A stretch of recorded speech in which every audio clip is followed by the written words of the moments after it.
you got to have a well-rounded mix to recognize that when most of the time you're focused on those whole food sources, those fruits, those vegetables, anything from potatoes to rice to insert any other fruit you could possibly think of. But when we focus on those things the majority of the time, it gives you more flexibility because you're actually building more muscle by prioritizing eating and training that way, to be able to indulge in the things like the massive croissant without so many consequences, so to speak. And that is because the individual who has more muscle has the metabolic flexibility to be able to do something with those nutrients.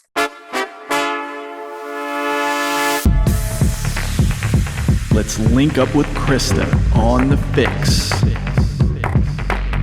She's a wellness coach with a focus on mental well-being and physical strength.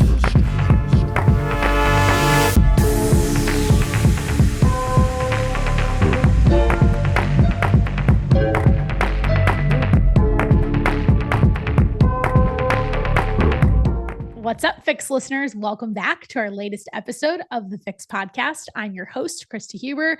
We've got a solo episode today, just yours truly. And I think we got to talk all things Olympics. And here's why. Success leaves clues. That is the theme of today's episode. And I want to highlight some specific female Olympians who are absolutely crushing it, breaking records, so many different accomplishments being achieved, and really fantastic messages that they stand behind on their platforms. There are 3 Olympians in particular that I'm going to highlight over the course of this episode. But before we get into it, I just want to say I love events like this that highlight athleticism. In particular, I love the way it gets talked about on social media, because we have everything from the wow, look at how incredible this person is as an individual, their discipline, their athleticism, the accomplishments they're achieving, the things they're doing, like take gymnasts who are literally defying gravity.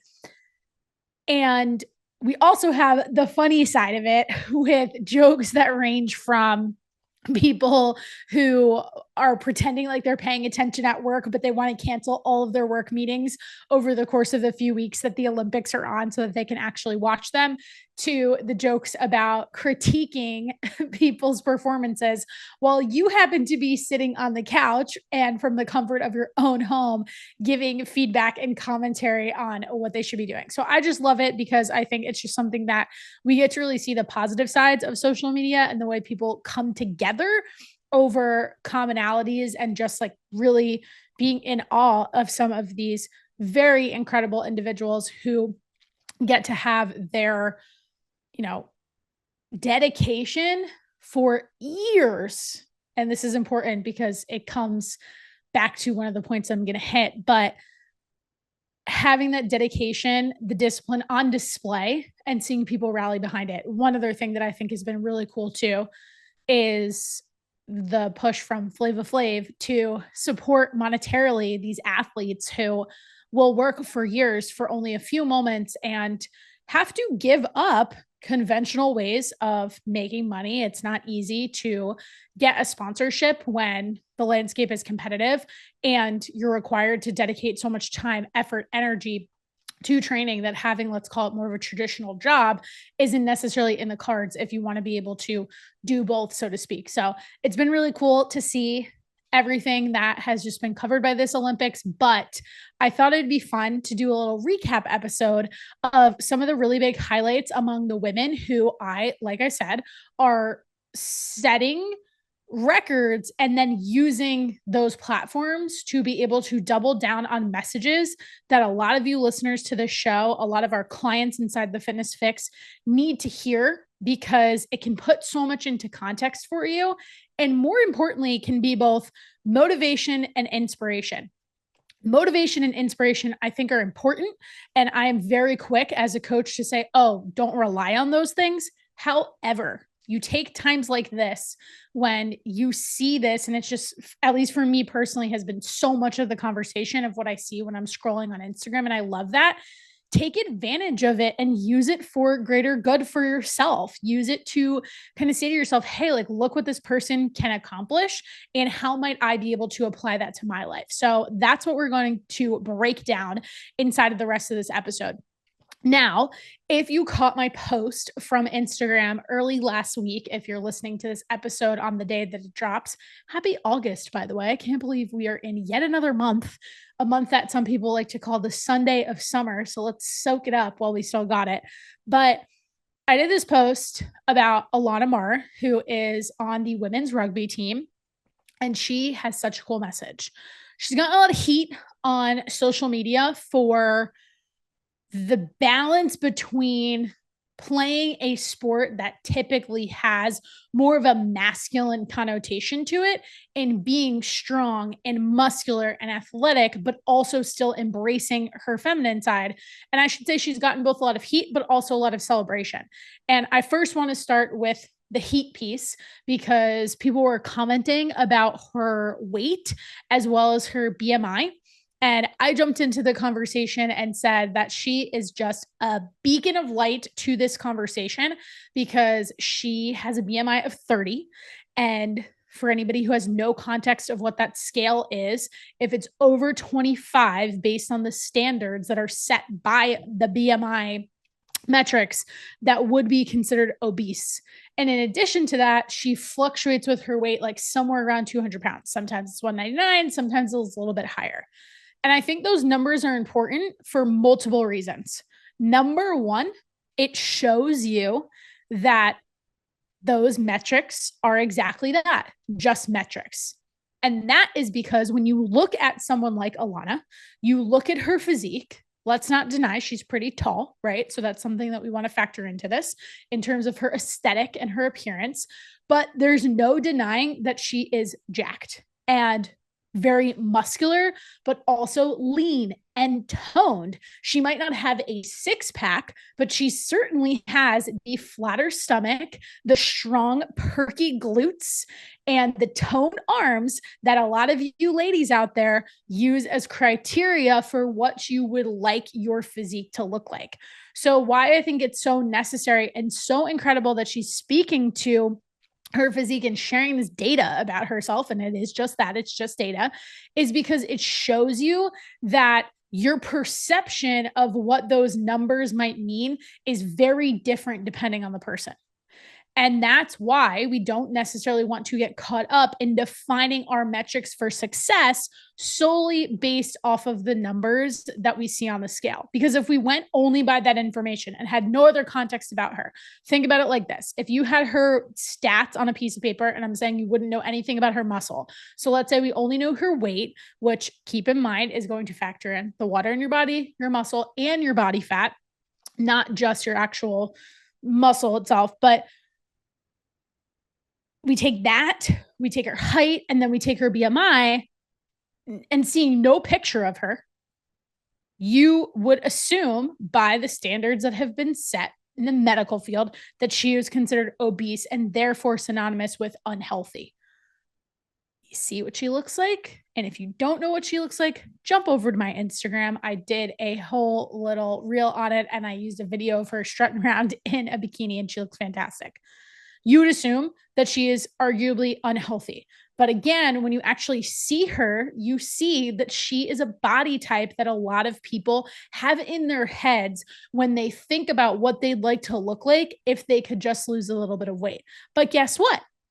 You could take a person who is 40 to 50 pounds less. I'm talking 145, maybe 150 pounds, and put them side by side with somebody like Ilona. And by all intents and purposes of aesthetics only, you would say that Ilona is the healthier person, that she is the fitter individual. And yet she may have 40 to 50 more pounds on the scale than that other person who actually aspires to look like her in some way. Now, we take height out of it, we take genetics out of it, all that sort of stuff. Here's what I want you to hear. The most impactful takeaway from a physique like hers and her platform is to understand that what actually makes her both aesthetically the physique that a lot of people want, and objectively very healthy despite that other data is because she has a shit ton of muscle on her frame. And there is no other way to say it. There's no eloquent way to say that. She has a ton of muscle. So why I want to go out of my way and spend several minutes highlighting her on multiple platforms as a part of my own stance on social media and what the Fitness Fix stands for is because she is living, breathing representation and somebody who is getting a lot of attention and popularity of what it means and the power of having more muscle. Having a BMI of 30, but having a very different body composition where you actually have more body fat than you do muscle, I could make the argument that you are not as healthy of an individual as she is. So this is where the conversation can shift away from, hey, how can I just get smaller and how can I see a lesser number on the scale? Because potentially maybe you want to see a higher number on the scale, or better yet, you throw the scale out of it. You look at things like progress pictures. You focus on your habits, your action steps, and your behaviors, which I'm going to get to after I highlight all three of the Olympians I'm sharing here in this episode. But it just shows why muscle is so important, not only for the way you want to look, but for those standard metrics of what makes an individual healthy, or better said, what is going to guarantee that you are here for not only a long time, but also a good time? Because we shouldn't have to choose between the two. If you chase muscle growth, you will be that person who can not only live longer, but is living longer under circumstances inside of a body that can continue to do so many things that a younger individual could too. Because at the end of the day, if you live till 90, but you spend the last 10 years of your life in a situation where you can't really care for yourself, you might need additional support, and you're not actually living a good quality of life, what is the point of being able to say that you could live X number of years? What I also love about highlighting her as an Olympic athlete is no one can deny that she takes training, recovery, and nutrition to the nth degree. And what I want you to hear from that, as those of you who know, if you've listened to this show for a long time, I am not one to live in a world of extremes. And by all intents and purposes, of course, an Olympic athlete could be an example of an extreme. Why? Their training is their job. Your training is not your job, right? But that doesn't mean that we can't take hints, like I said at the very beginning of this, success leaves clues, from their playbook and think about how we might adopt some of their approach into our lives. Their workout routines are super consistent. They're making time to be in the gym. Do you need to be in the gym for 3+ hours and having some kind of training routine that also includes a sport and some kind of recovery, mobility, stretch therapies, assisted stretching, all those things? Not necessarily, but you can adopt bits and pieces from that and recognize that what we can't deny is that they're looking at all pillars. They're looking at the way they exercise and how that gets them the results they desire. In their case, their goals are motivated by their performance. And then looking at their nutrition, what they're actually putting in their body as fuel. But let's also not forget that Ilana's done some funny videos. If you guys haven't seen this one, go check it out. She posted this reel of her eating this massive croissant in Paris. I mean, like, for those of you who are just listening to this, I'm making my hands like as wide as I possibly can. It was huge. So yes, she was having a little fun, but clearly she goes out, has a good time, likes to enjoy herself. She isn't like totally locked into the point where she would never touch a food like that. But I guarantee that she operates under a very similar principle that we do inside of the Fitness Fix. And that is this idea of, hey, there's 365 days in the year. She takes her 4 years of training in between each round of Olympics. And, I'm not going to do that math, but we multiply that by 4. You take X number of days, right? Over 1,200 something days. And you recognize that, yes, there can be a few days in each of those years where you're not perfectly locked in, but I can promise you that she's not going through periods where she is restricting and starving herself and making it really difficult for herself to perform at her absolute best. And look at the end result in terms of her aesthetic. So if you're somebody who said to yourself, I want to look more lean and toned, what you're really saying is that you want to be able to put on muscle. So let's make it happen. And what's the formula for making that happen? following a training program that includes progressive overload, meaning you're repeating the same exercises for extended periods of time. I'm not talking a couple weeks, I'm talking potentially months. I have changed up my 12 different exercises that I have in my weekly training routine for the first time in like 10 months in the last 2 to 3 weeks. And I didn't change the whole thing. I just changed a few different things here and there. It's still a similar movement pattern that's still working the same muscle group. I just wanted to add a little variety just to change it up for me, just to give me a little bit of like hey, I just want to feel like I have something slightly different in the gym, but 95% of it is still exactly the same. And then the second piece of that is to eat your damn food, especially your carbohydrates, and pay attention to the quality of those foods. When people get online, myself included, and talk about carbohydrates, we are not talking about only eating bagels and bread and enjoying yourself with pizza, pasta, all those things. It includes vegetables. It includes fruits. You got to have a well-rounded mix to recognize that when most of the time you're focused on those whole food sources, those fruits, those vegetables, anything from potatoes to rice to insert any other fruit you could possibly think of. But when we focus on those things the majority of the time, it gives you more flexibility because you're actually building more muscle by prioritizing eating and training that way, to be able to indulge in the things like the massive croissant without so many consequences, so to speak. And that is because the individual who has more muscle has the metabolic flexibility to be able to do something with those nutrients. Think of muscle like a sponge.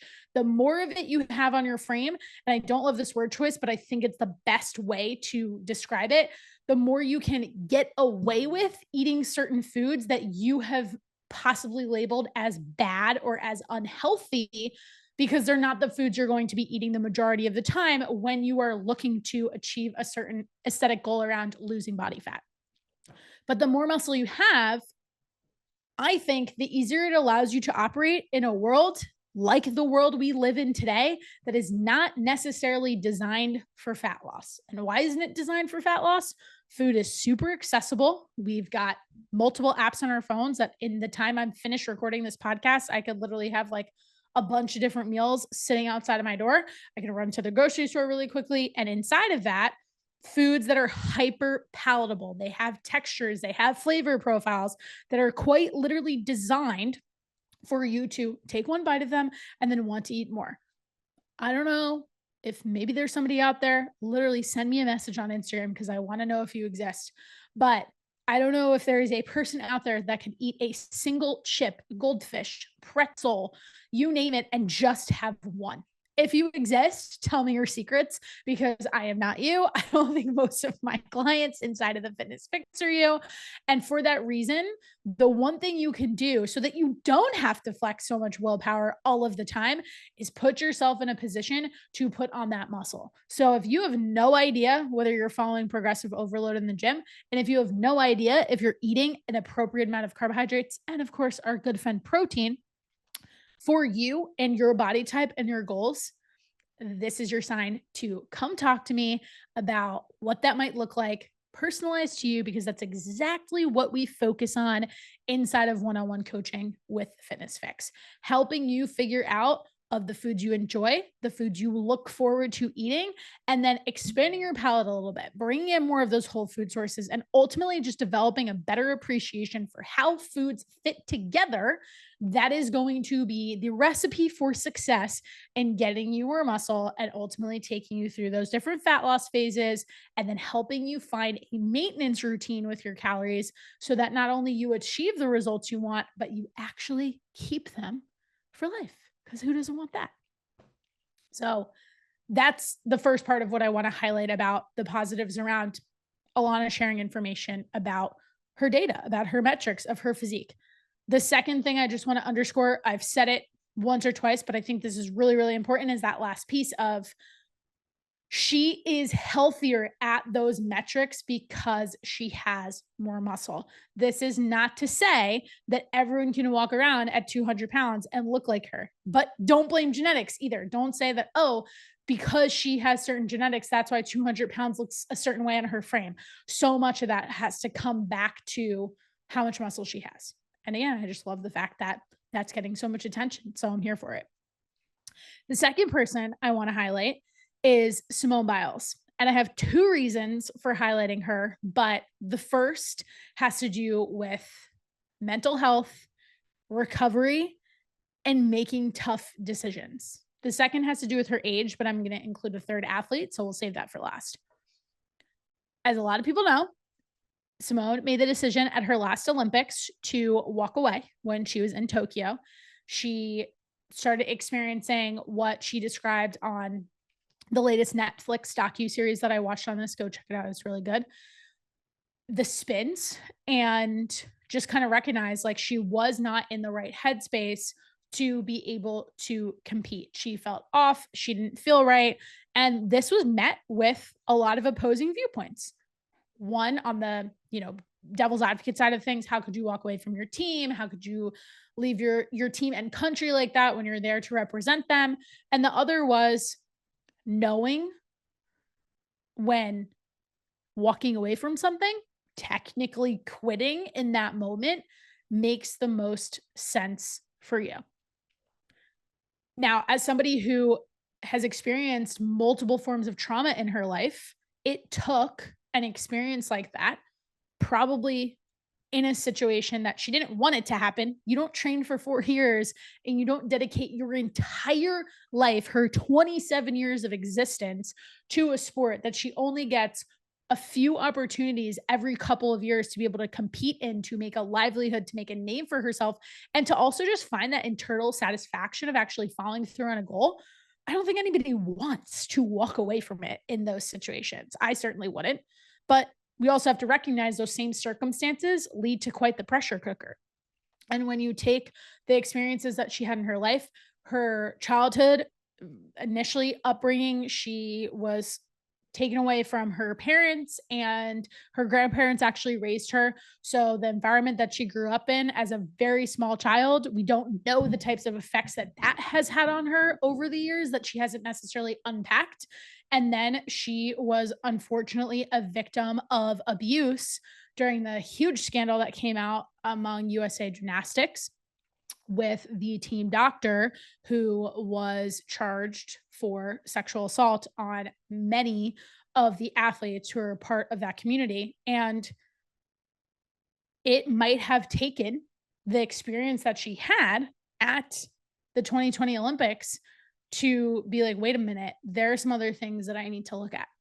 And I think it's important that not only did she give a voice to it back then, and I think afterwards she has really now made it her mission, from what I read about her, what I see her post, what I listen to her say in the interviews inside of this Netflix documentary, that she's really using her platform to be able to bring a voice to the fact that mental health matters. And I absolutely love that.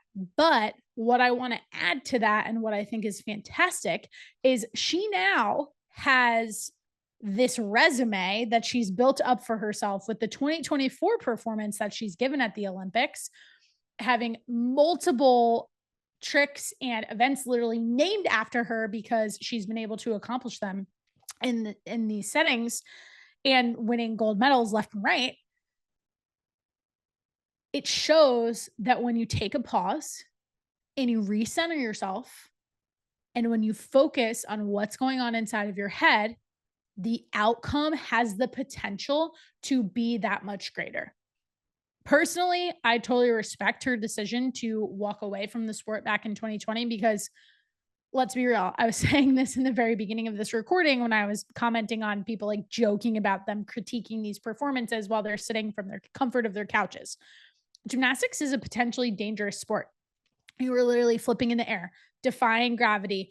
You land the wrong way, forget potential injury to ankles, legs, knees, things like that. You could break your neck. You could potentially be paralyzed. Like, the consequences of that. And I think about this as someone who grew up swimming, and yes, there's potential dangers of swimming. Of course, you could hit your head on the bottom of the pool diving in, but I would argue that the severity of or potential for injury is much greater with something like gymnastics. if I were feeling off, I would have walked away too. So I respect it from a safety perspective.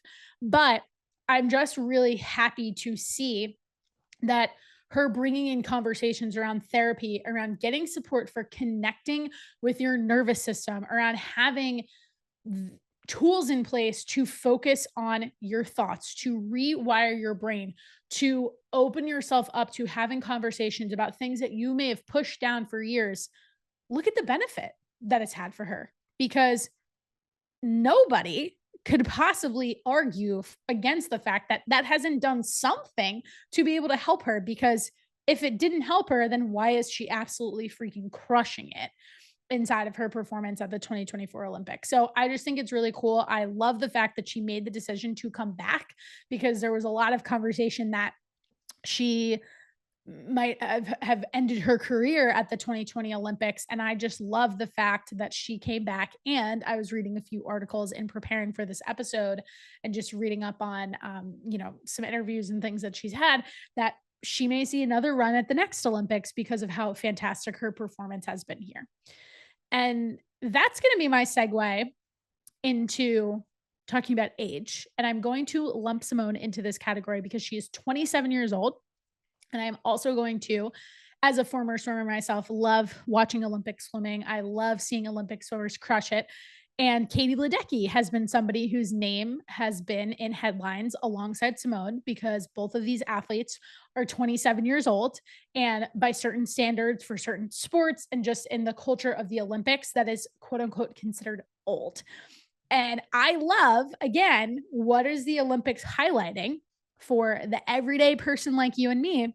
It's highlighting the fact that anything is possible, no matter how old you are. We could all sit and laugh and think, wow, 27 is not old by any means. It's really young. But when you think about the dedication to a sport over years and years, and you just think about what you're putting your body through, there does come a point where you may have to say, like, hey, this is it for me. I'm hanging up the leotard. I'm hanging up my goggles.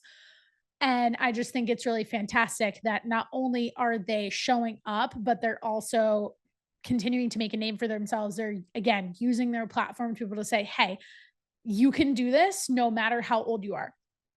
And that is a testament, again, to their performance, to the way they train, to the way they show up, to their habits and their behaviors. And that's where I want to weave this entire message together for you, the listener, to think about what cues you can take from the success of these athletes and what they're sharing vulnerably about the numbers they see on the scale, about their own mental health, about how old they are and how they think through these things. The reason why these women and all of these athletes are able to do what they do and perform at the level that they are, and see the results that they're seeing, or even just qualify for the Olympics, qualifying for the Olympic trials in its own right is a big deal, is because of their level of discipline, dedication, and ultimately consistency. Again, I don't expect anyone to be out there taking some of these things to the same degree that an Olympic athlete would. But if we can think about these things like a sliding scale and say, what does it take for someone to perform at the very top of that scale, taking that Olympic athlete, and then we'll pull ourselves down to the other side of the scale and call ourselves us regular people out there. I know there was a joke for a long time. I think people still use this word, but it was like after you finish playing high school or college sports, there was the phrase like, oh, I'm a NARP, a non-athletic regular person. I don't think that gives us enough credit, because we are all athletes in our own right, especially if you did play sport growing up. You don't lose that part of you and those skills. But the reason why they're able to do that at their level is the same reason why you should be able to see the results that you want to see. Now, your goal might not be the Olympics, but if your goal is to lose 10 pounds, a lot of the formula is exactly the same. And that formula is a case for consistency. Do you think that these athletes have days where they don't want to go to the gym? 100%. Maybe they don't feel like going to practice, but they choose to show up anyway. One, because they know they have a whole lot on the line, but how does this apply to you? It's because the choice to show up and get your workout in is what's going to help you inch a little bit closer to your goal. In your case, it may be those 10 pounds. It may be the 3% body fat. It may be to feel a little bit more confident in your own skin. It may be to have more energy. It may be to fit in a certain dress size. Insert whatever that goal is for you. But the intent is the same. That also goes for recovery too. That could be a matter of sleeping and potentially skipping your workout, or the better solution, not scrolling on your phone at night, getting off of TikTok, not being on Instagram, choosing not to watch Netflix, and maybe grabbing a book and reading 10 pages before you go to bed, having better boundaries and a better relationship with your technology so that you can get a good night's sleep. I can promise you that those athletes are doing that. Is it every single day? Probably not. They're humans. And I would imagine in the weeks coming off of the Olympics, they certainly take breaks, and that's important too. Just given everything we said about Simone and her platform talking about mental health. But 9 times out of 10, zoomed out over the course of 365 days, what you're doing most of the time, or let's make it even smaller and just look at the course of the month, what you're doing for the 24, 25 days out of the month is going to determine the end result that you get from one month to the next. So let's play this out with a few more numbers. If you set a goal for yourself, this is perfect because it's the beginning of the month. If you would like to lose 5 pounds before we get to the end of August, it is now, we're like August 7th, right? So if you're listening to this episode in the first week of August, we'll say that you have, let's assume that you've spent the last 5 days, you've crushed it. So you've only missed 2 days out of the month. Then you have an opportunity for 20 more days minimum out of the month to focus on nailing training, sleep, macros, paying attention to how frequently you're going out to eat, prioritizing your protein. I can insert so many different things, getting your steps in. But the point is, it's about the choices that you're making, the actions that you're making, because that's what adds up in these athletes' cases to get them to the Olympics, to get them to winning a silver or gold or bronze medal, or in your case, to losing those 5 pounds and doing so a majority of the time. And if you are struggling with making that happen for yourself, even though you know you want it, it's not about somebody like me sitting here and telling you, you need to prioritize your protein. You need to get better sleep. You need to get your steps in. You need to do X amount of cardio. You need to eat X amount of protein. What my responsibility is, and what I feel makes me a great coach that supports clients in getting great results, is helping you figure out why those things may not be happening on a consistent basis. Let's look at the gap. Let's address where that gap could be coming from. Is it how you're managing your time? Is it the competing responsibilities you have in your day? Is it a string of stories that you may be telling yourself, convincing yourself that it's not possible? Is it something in your environment, another person, foods you're bringing into your house, just not knowing what to do, overall feeling frustrated? These are all things that we can solve inside of the support of having a coach in your corner. It's what I love most about coaching. I have so much more fun and feel and can see when those things just kind of click for clients, when we're having a conversation that actually really has nothing to do with protein and more about what can we do to make this feel frictionless for you? What can we do so that this is just the way that you show up on a daily basis? I mean, it's not. Understanding why that's not happening is going to help you remove shame and remove guilt and improve your relationship with food. And that is a formula for you to see success, for you to win like an Olympian. Had to throw that little cheesy line in there for you guys. That's all I got for today's episode. Would love your feedback on it. Shoot me a DM at the Krysta Huber. Let me know what inspired you, what might have motivated you this week, what stood out to you.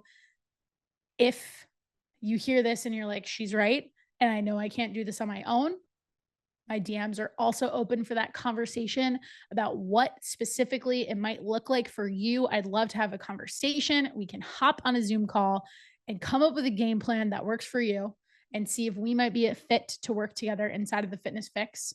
My application to apply for coaching is also linked down in the show notes.